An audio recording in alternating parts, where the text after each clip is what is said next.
akým spôsobom v Brne dokážete vymáhať to, aby ľudia dodržiavali tie ustanovenia, ktoré sú pre reguláciu vizuálneho smogu.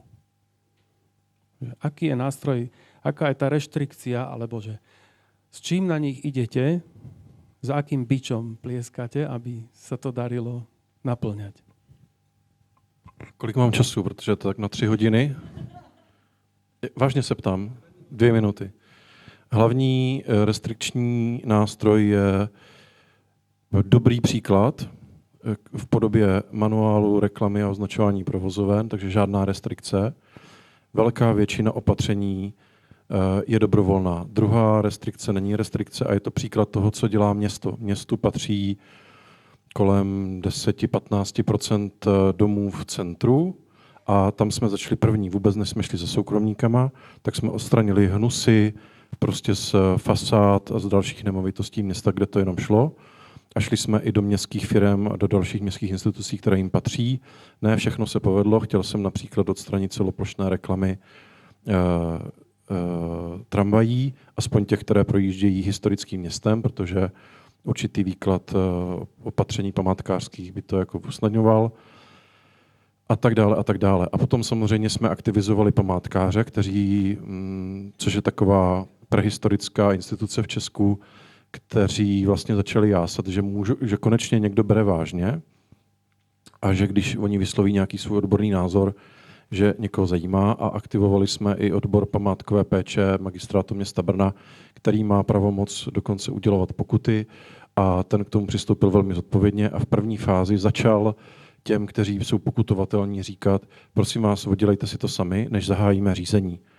Funguje to ne zdaleka na 100% a je to vidět po té, co jsme z radnice odešli, že město polevilo a zase se nám ty hnusy jako vracejí.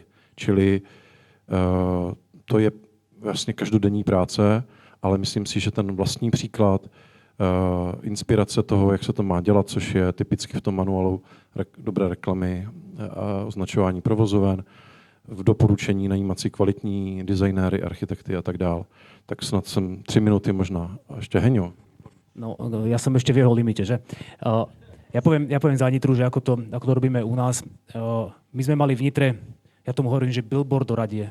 Také, jak máte stromoradie, tak máte billboardoradie. A ja keď prichádzam do Bystrice, tak ja vidím, že vy tiež máte také billboardoradie. Máte ich niekoľko. A vždy ma to tak zarazí, alebo keď idem do Levíc, lebo v Leviciach som pomerne často. A dneska ma to už prekvapí, lebo v Nitre to nemáme. Nemáme to z toho dôvodu, že sme prestali na mestských pozemkoch predĺžovať platnosti tých billboardov, tých reklamných plôch. Dostali lehotu, dokedy to odstrániť. Keď to neodstránili, tak dali sme to na náklady mesta dole. A na takej tej najhlavnejšej ulici, na Bratislavskej, tak tam namiesto toho billboardoradia dnes máme naozaj stromoradie, vysadili sme tam stromy. Takže to je jedna vec. A potom tá MHDčka, a to je tá, ty už nadýchol, lebo chceš rozprávať, ale to je teraz už môj čas. A tá MHDčka, keď som hovoril o tej súťaži, ako sa nám to podarilo kvalitne spraviť, tak jedna z podmienok v tej súťaži, v tých súťažných podmienkach bola, že v autobusoch nebudú reklamy, nebudú polepy. Poprvé, je to vizuálna bariéra pre toho človeka, je to nepríjemné a je to vizuálny smog. Ja nevravím, že nám sa podarilo v Nitre odstrániť vizuálny smog, to zďaleka nie, ale dali sme dole niečo cez 200 reklamných nosičov, vrátane asi stovky billboardov. Půl minuty. A nejhlavnější nástroj je komunikace, to jste zmiňoval taky. Prostě je potřeba za těma lidma, kterých se to týká, typicky provozovatelé, majitelé domů, provozovatelé zahrádek, restaurací, obchodníci, retail a tak dál. Přijít jim to normálně a jednoduše říct, vysvětlit, ukázat rozdíly, jak to funguje v jiných městech, jak by to mohlo fungovat u nás, vizošky a tak dál, plus běžná veřejnost, která na to pak bude jednoduše tlačit. Úplne, že som prekročil limit, ale teraz mi to napadlo, že Trenčín sa vlastne inšpiroval Brnom a my sme ten manuál použili aj vďaka Veronike Rud, ktorá ho vypracovala pre manuál, teda pre Brno střed, tak my sme ho použili. Čiže vlastne tá inšpirácia išla smerom z Brna do Trenčína a možno teraz aj do Banskej Bystrice. Ďakujem. Pán Bartík na tom priamo pracoval, na tom manuáli, nie? Vedúci projektu, nech sa páči. Pán Mirza, Ako je ten manuál verejných priestranstiev zozáväznený? Iba cez všeobecné záväzné nariadenie mesta?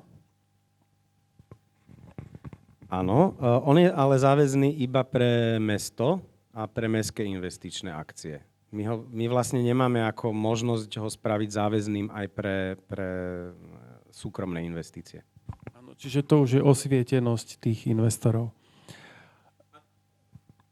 Áno, osvietenosť, ale aj komunikácia. Myslím, že to je naozaj dôležité slovo, ktoré tu bude padať dnes ešte mnohokrát, že vy potrebujete im povedať, že to máte a oni sa častokrát aj na to pýtajú a už dokonca aj keď je to, a my to už teraz dávame aj do zadaní, čiže oni už aj vidia, tí investori, architekti, projektanti, že my také niečo máme a ukazuje sa to napríklad aj skúsenosti z iných miest, z Bratislavy napríklad tiež, že už tam je to pomerne bežná súčasť aj tých súkromných investícií. Takže je to o tej komunikácii, že nemusíte veci len prikazovať a zakazovať, ale už sa pomaly možno aj na Slovensku stávame osvietenými v tomto, že nefungujú len príkazy a zákazy, ale aj tá dobrá prax. A sedliacky rozum. Ešte by som sa vás chcel opýtať na jednu vec. Často také, ja to poviem ako moderné slovo, inklúzia. Vy ste to tiež zmienili. Čo to znamená? No, v súvislosti s verejným priestorom? No, že ten verejný priestor je pre všetkých, alebo že ho môžu využívať všetci. Že myslí na všetkých, áno. Samozrejme, nie je to úplne taká predstava, že každý verejný priestor vie byť využívaný úplne všetkými, pretože detské ihrisko si zoberte, tak tam hlavne sa hrajú deti. Ale zase napríklad s tými deťmi môžu prísť seniori, starí rodičia. Hej. A tak zase oni tiež budú tam len sedieť na lavičke, alebo je skatepark, hej, tak tam idú prevažne mladí.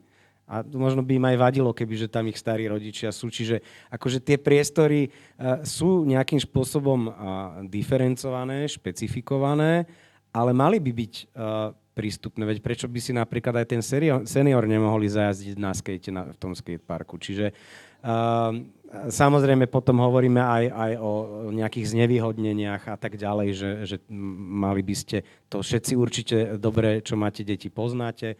Nebodaj tí, čo máte, sami ste, alebo v rodine máte nejaké telesné indispozície, že mesta sú veľmi častokrát bariérové. Čiže debariérizácia. To je tiež tá inklúzia, že tam môže ísť niekto na invalidnom vozíku, môžete tam ísť s kočíkom a podobne. Ďakujem. Moja posledná otázka pôjde do Nitry. Zachytil som predvčerom, pán primátor Marek Hatas informoval na Facebooku, že mesto kupuje hokejovú halu na Škultétyho. Ako je toto vôbec možné, že si to mesto môže dovoliť? Lebo u nás nie sú peniaze na nič. U nás nie sú peniaze na mládežnícky hokej.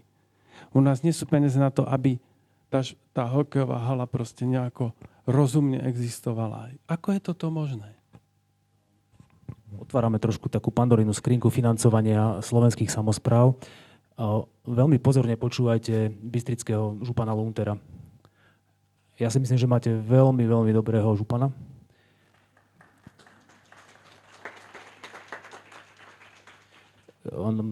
Dobre, nebudem rozprávať o Nitrianskom, necháme to tak. To, čo on hovorí, že tá distribúcia, ten tok peňazí, ten koeficient, ktorý sa prepočítavajú dane a ako natekajú do samosprávy na Slovensku, jednoducho zlý. Je to pravda. Stačí sa pozrieť len za hranice do Českej republiky. My sa čudujeme, keď prejdeme na Moravu, ako vyzerá ten verejný priestor, prečo tak vyzerá. Prečo tá úplne najzákladnejšia infraštruktúra je taká, aká je. Že cesty sú opravené, že chodník je funkčný, že aj menšie mesta alebo väčšie obce dokážu mať plaváreň napríklad. Je to jednoducho, pretože, dobre, výkon českej ekonomiky je niekde inde, to je základný faktor, ale ten tok financií je iný. My potrebujeme z dola tlačiť na to, aby tá distribúcia išla smerom sem dole, pretože starosta, primátor alebo dobrý župan z povahy veci vie omnoho lepšie, čo v tom svojom meste, obci alebo regióne je potrebné. Pretože mu to hovoria občania, hovoríte mu to vy. A ja to hovorím trošku tak vulgárne, že ten starosta je doslova na facku. On keď ide tou obcou, tak on sa tomu nevyhne tým pohľadom a tým rečiam. Jednoducho je s tým konfrontovaný. Ale ten ten predstaviteľ, ten volený zástupca niekde v Bratislave, s čím je konfrontovaný? Možno tak s objektívmi fotoaparátov alebo s mikrofónmi médií, ale toho až tak netrápi. To znamená, že my potrebujeme dostať peniaze bližšie k ľuďom. To je základná vec. Dobre, naspäť k tvojej otázke. Minulý rok na jeseň bolo spustené niečo, čomu sa hovorí, že dlhová brzda. To je zákonom stanovený limit. Keď štát zle hospodári, čo náš štát zle hospodári, tak sa aktivuje táto dlhová brzda, aby sa nemohlo míňať ešte viacej verejných prostriedkov. My sme sa na to v Nitre pripravili tak, že sme prijali pomerne veľký úver a z toho úveru, keďže Nitra má veľmi nízke úverové zaťaženia, vieme si dovoliť veľký úver, tak sme ho vzali a trošku sme sa predpripravili na tú dlhovú brzdu, aby sme sa predzásobili financiami na takéto investície. Z toho ide aj tá ľadová plocha, to je nejakých 2,4 milióna eur. A samozrejme potom, ja už to dokončím, že tie slovenské samosprávy sú potom absolútne nevyhnutne odkázané na európske zdroje. My si vieme len veľmi ťažko z vlastných zdrojov financovať rozvojové veci. Takže sme v zásade odkázaní len na európske zdroje a na úverové zdroje. Vlastné zdroje vedia slovenské samosprávy používať takmer výlučne len na základný chod, povedané hlúpo, na kúrenie a svietenie, ale to sú samozrejme prevádzka školských zariadení, sociálnych zariadení, nejaké základné veci ohľadom chodníkov a ciest, a to je asi tak všetko. Ďakujem páni, ďakujem vám všetkým trom. Mala tu byť s vami dnes aj dáma, mala tu byť Lenka Antalová-Plavuchová, viceprimátorka z Bratislavy, s ktorou som natočil podcast a ten vyšiel dnes ráno, takže tému bývania si môžete vypočuť v najnovšej epizóde podcastu Konečne sobota. Páni, ďakujem, že ste merali cestu. Pre vás mám aj drobný banskobystrický darček. Neviem, či viete, ale Banská Bystrica sa stala mekou kávy. Máme veľa kvalitných pražiarní, takže užite si to. A tebe, Sveťo, dám darček osobitne inde. A ešte vás prosím o jednu fotku.